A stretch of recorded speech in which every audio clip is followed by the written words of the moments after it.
open the case, first remove the screws of the left side cover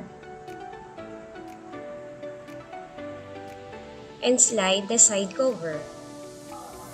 The next step is to install a power supply. There are usually 4 screws that attach the power supply to the case.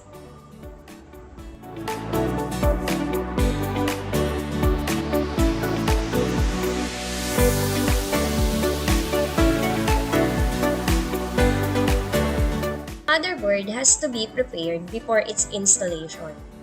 Carefully align the motherboard with the holes in the system case, ensuring a precise fit. Then secure it in a place by tightening all the screws.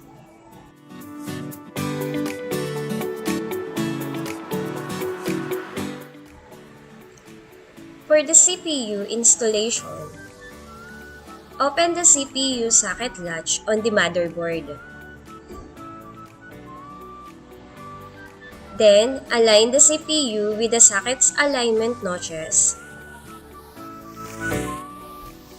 Gently place the CPU in the socket without forcing it. Close and secure the CPU socket latch. For the RAM installation, identify the RAM slots on the motherboard. Unlock the RAM slot by pushing the tabs outward. Then, align the RAM module notches with the slot and firmly press it until the tab lock into place. Then, install the heatsink and the CPU fan.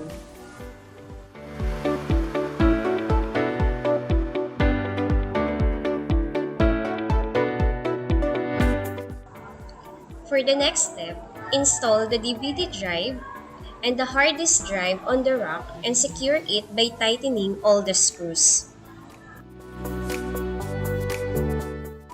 For the ninth step, connect all internal cables. Power cables are used to distribute electricity from the power supply to the motherboard and other components. Data cable transmit data between the motherboard and storage devices such as hard disk drive, system fan, and DVD player.